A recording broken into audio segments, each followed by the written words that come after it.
అండి నేను అరుణానందగిరి ఇప్పుడు మరి మనం వాకింగ్కి వచ్చినాం. రౌండ్లు కంప్లీట్ చేద్దాం. ఇక్కడైతే మంచి పాటలు వినిపిస్తున్నాయి, కానీ మనకు పాటలు అలో లేదు. ఇక్కడైతే చూడండి, అయ్యగారు వచ్చిండ్రు, దీపారాధన జరుగుతుంది. కుక్కని చూడండి, ఇదైతే మంచిగా అక్కడ ఇట్లా వింటా ఉంది. ఆ పాటలు రామునియే వస్తాయి ఎక్కువ టెంపుల్లో. పాటలు వినుకుంటా భలే చూసుకుంటూ కూర్చుంది. దాన్ని చూడంగానే అది ఎందుకో కొద్దిసేపు చూడాలనిపిస్తుంది. ఎందుకంటే అది ఎక్కడికి వెళ్ళదు కుక్క. వేరే కుక్కలు వస్తే కూడా తరిమి వెళ్ళగొడుతుంది. మంచిగా ఇట్లా శ్రద్ధతోటి ఆ పాట వినుకుంటూ కూర్చుంటుంది. భలే సంతోషం అనిపించింది. సరే మరి ఇప్పుడైతే మన రౌండ్లు కంప్లీట్ చేద్దాం.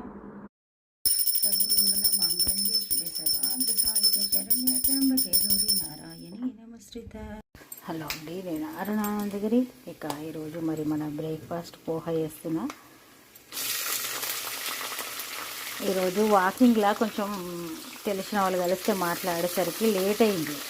ఒక్కసారి 10 నిమిషాలు లేట్ అయితే దాంతో అన్నీ లేట్ అయిపోతాయి. లేట్ అంటే ఇప్పుడు 9 అవుతుంది కరెక్ట్. క్యారెట్ తురుముదాం ఈ లోపల చకచక. చూడండి, మన బ్రేక్ఫాస్ట్ రెడీ అయింది. ఆల్రెడీ మా వారు బ్రేక్ఫాస్ట్ వేస్తుండ్రు, నేను కూడా వేస్తాను. ఒక్కొక్కసారి వీలుగా చూపించుడు, మధ్యలో ఎవరో గారు వస్తారు, ఇట్లా ఉంటుంది. మార్నింగ్ టైంలో చూడండి, టీ కూడా రెడీ అయింది.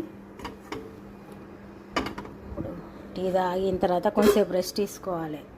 వాకింగ్కి వేస్తే కొంతసేపు అక్కడ కూర్చుండి ఏదో ఒకటి వినడం, చదువుకోవడం చేస్తేనే అప్పుడు రిలాక్స్ అవుతుంది. దాదాపుగా 2.5 గంటల నుంచి కంటిన్యూగా నేను వాకింగ్ నుండి రాగానే మళ్ళీ ఇంట్లో పని చేసి ఉంటుంది కదా. ఇప్పుడు బ్రేక్ఫాస్ట్ అయ్యి టీ తాగిన తర్వాత కొద్దిసేపు ఒక అర్ధగంట ఏదైనా వింటా అండి. నేను అరుణానందగిరి. ఈరోజు మరి మన వంట పప్పుచారు చేస్తున్నా. ఈ మధ్య కందిపప్పుకు కూడా కలర్ వేస్తుండ్రట. ఒకవేళ బాగా పచ్చగా ఉందంటే తీసుకోవద్దు, కొంచెం లైట్ కలర్ ఉన్నదే తీసుకోవాలి. చూడండి, అన్ని వెజిటేబుల్స్ వేసి పప్పుచారు చేస్తున్నా. అయితే ఈరోజు కొత్త చింతపండు తోటి చేసేది మర్చిపోయినా, తొందరగా నానబెట్టిన. సరే అని ఇంకా అదే పాత దాంతో వేసేసిన మొత్తానికి. పప్పుచారులో పోపేస్తుంది. చూడండి, మంచిగా టేస్ట్గా అవుతుంది. కలర్ ఒకటి డార్క్ అనిపిస్తుంది అంతే. సూపర్ పప్పుచారు అయితే రెడీ అయిపోయింది. అరుణానందగిరి. మళ్ళీ ఈవినింగ్ టీ పెట్టే టైం రానే వచ్చింది. టైం చూడండి, పాలు కూడా వేడి చేసిన. చూడండి, జొన్నలు నానబెట్టిన దోశ కోసం. మినపప్పు, జొన్నలు, అటుకులు, మెంతులు, ఇవన్నీ నానబెట్టిన. 7 hours నానిన తర్వాత